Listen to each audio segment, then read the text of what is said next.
آپ ہمارے latest videos کے بارے میں جاننا چاہتے ہیں تو ہمارے چینل کو سبسکرائب کریں اور بیل آئیکن کو پریس کریں۔ بسم اللہ الرحمن الرحیم۔ دوسرا پلان ہے کہ شیعہ ہراسی ہو جائے، کہ شیعہ تشیع کا مذہب مسخ کر کے پیش کرے، تشیع کو بدنام کر کے پیش کرے، تشیع کا چہرہ بگاڑ کے پیش کرے۔ اب جو لوگ یورپ سے مسلمان ہوتے ہیں ان کے پاس جب وہ سوچتے ہیں کہ ہم مسلمان تو ہو گئے ہیں لیکن اسلام کے 73 فرقے ہیں، کس مذہب کو اپنائیں؟ قرآن تو نہیں ہے ان کے پاس، نہج البلاغہ تو نہیں ان کے پاس، صحیفہ سجادیہ تو نہیں ہے ان کے پاس، تفاسیر تو نہیں ان کے پاس، عقائد کی کتابیں تو نہیں ہیں ان کے پاس، اسلامی منابع اور مآخذ ان کے پاس نہیں ہے۔ دنیا والوں کے پاس جو واحد منبع ہے وہ کیا ہے؟ Google search.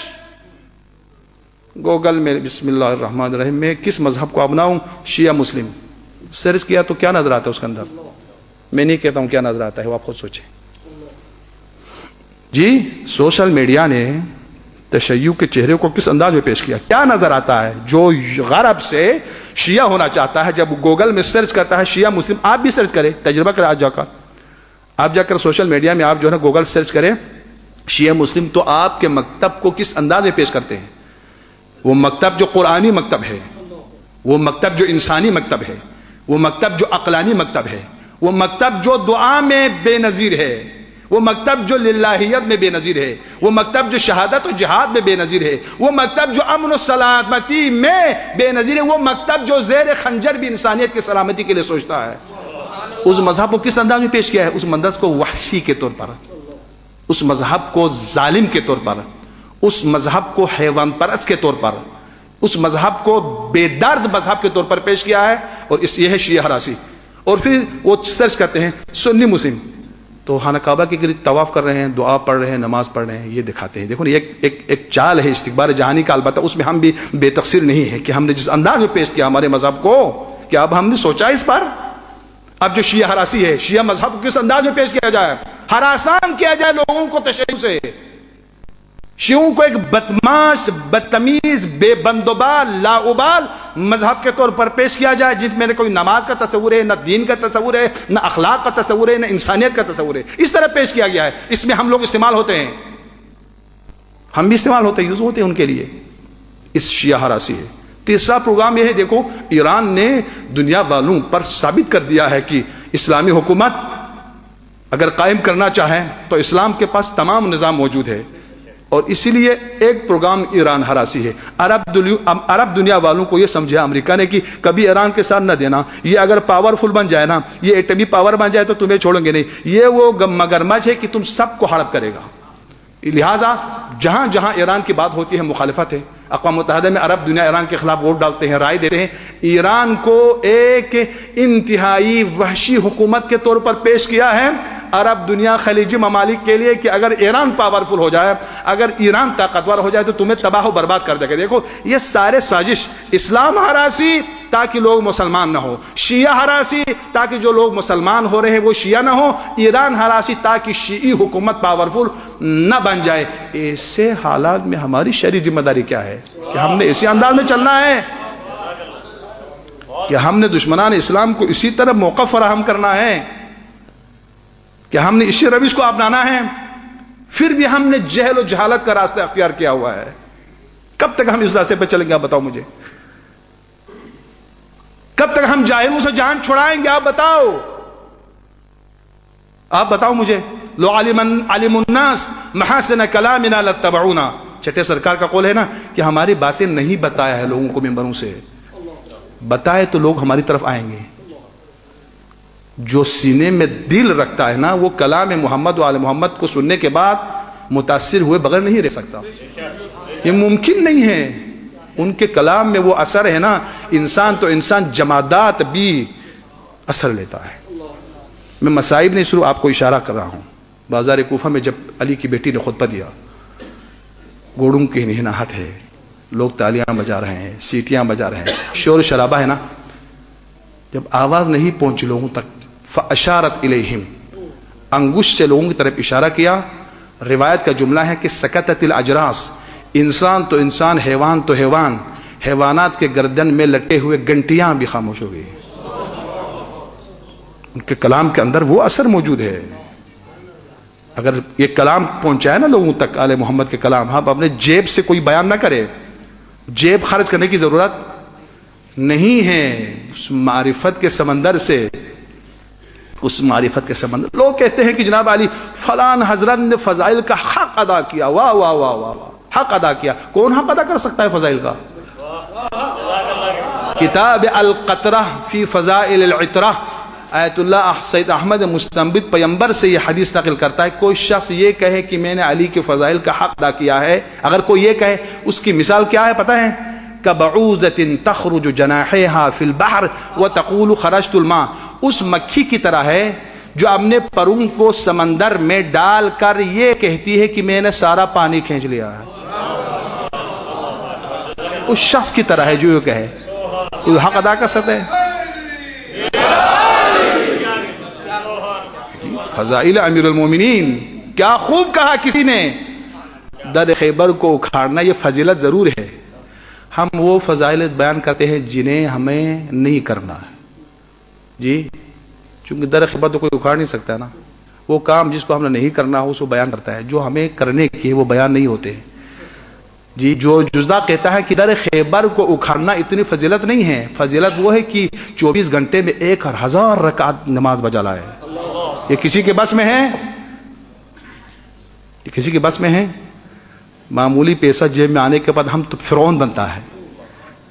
اسلامی حکومت کا رسمی حاکم اور حکمران، سلطنت اسلامی کا بادشاہ، خلیفۃ المسلمین، 19 رمضان کو جب افطاری پیش کیا جاتا ہے تو جناب ام کلثوم سے فرماتے ہیں بیٹی کبھی 2 سالن کو بیگ وقت میں نے استعمال نہیں کیا ہے، نمک اور جو کی روٹی کو رہنے دے، دودھ اٹھا دیا جائے.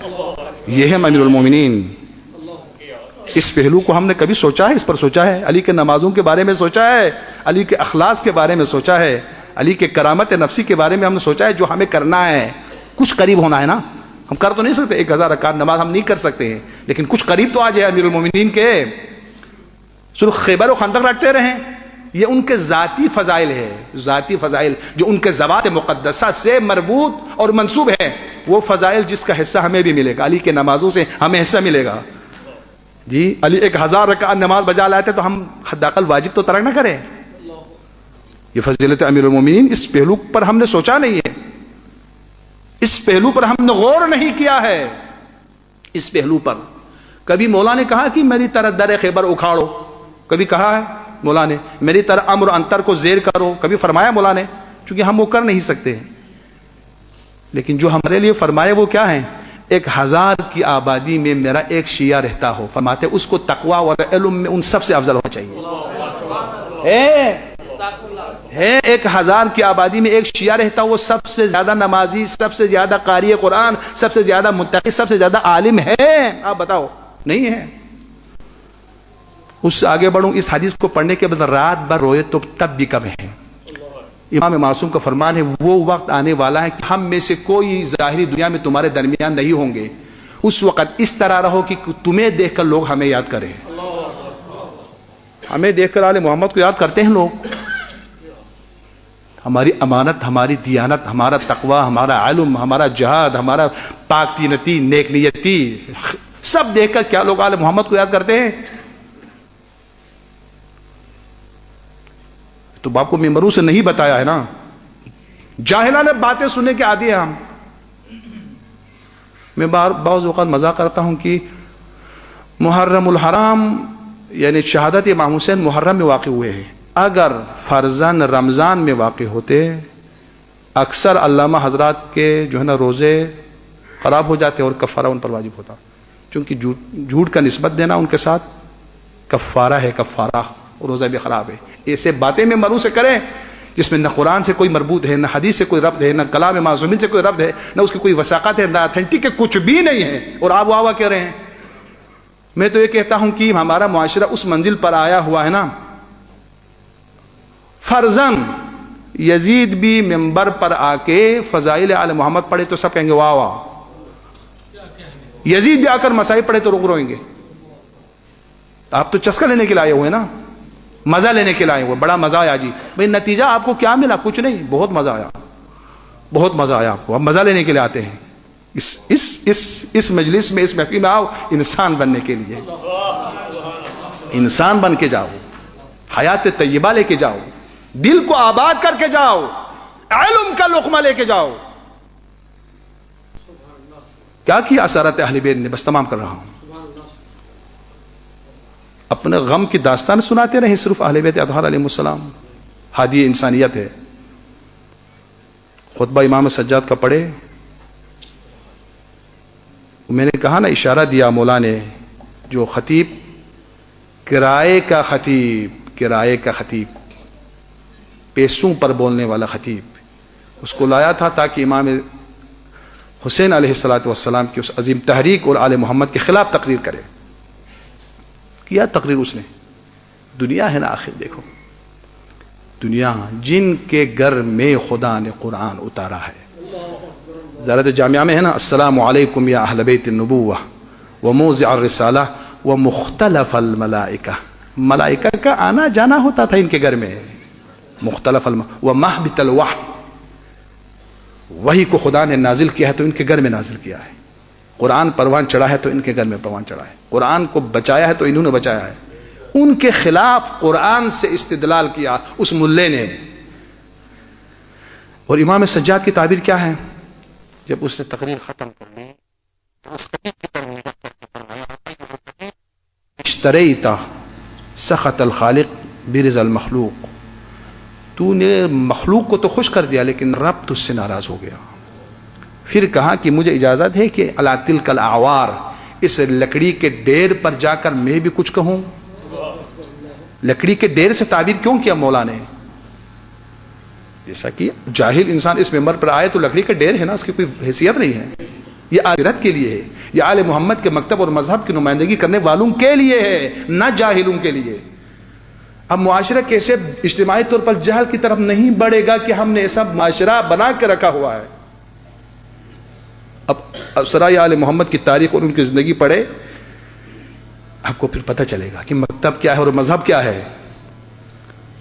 احمد امین مصری لکھتا ہے کہ کربلا کا حقیقی معجزہ تو اسارت اہل بیت ہے. اسارت اہل بیت. بابا وہ شام جس میں علی کا نام لینا جرم، یہ معجزہ نہیں تو اور کیا ہے؟ نام لینا جرم تھا. چاہے آپ علی کی مذمت کریں نعوذ باللہ یا مدح بیان کریں، نام لینا جرم. نجب میں ایک زمانے میں وہ ماحول تھا کہ صدام کا نام لینا جرم تھا. اصل نام ہی نہ لے اس کا تاکہ مخالفت کے اس منزل تک ہی نہ آئے. علی کا نام لینا جرم تھا شام میں. احمد امین کہتا ہے کہ یہ تو معجزہ ہے کربلا کا. احمد امین مصری سنی متعصب ہے لیکن پھر وہ کہتا ہے کربلا کا معجزہ یہ ہے جس شام میں علی کا نام لینا جرم ہو، اسی شام میں علی کی بیٹی علی کے لہجے میں خطبہ دے. یہ ہے معجزہ کربلا کا. تبدیل کر دیا شام والوں کو. درس عفاف، درس حجاب، درس انسانیت، درس کرامت. درس کرامت بھی دیکھو، کسی سے مانگنا چاہے وہ عالم ہو، مولوی ہو، فقیر ہو، جی ہاتھ بڑھانا کرامت انسانی کے خلاف ہے. پست ہو جاتا ہے انسان. دیکھو حرام نہیں ہے لیکن درس کرامت بھی دیا کربلا والوں نے. جی بازار کوفہ میں جب لوگوں نے اپنے نذرات اور صدقات دینا شروع کیا تو چھوٹی چھوٹی بچیاں بھی کہتے ہیں الصدقۃ علینا حرام. آل محمد ہم وہ ہیں کہ خدا نے صدقے کو ہمارے اوپر حرام کرا دیا ہے، ہمارے کرامت کے خلاف ہے. عین مصیبت میں بھی خدا کو یاد رکھنا، عین مصیبت میں بھی خدا کو یاد رکھنا. یہ ہے کریم مخلوق، یہ ہے معجزہ کربلا کا. تین خطبے ایسے ہیں، تین خطبے، دو خطبے ایک کلام خدا ہے. اس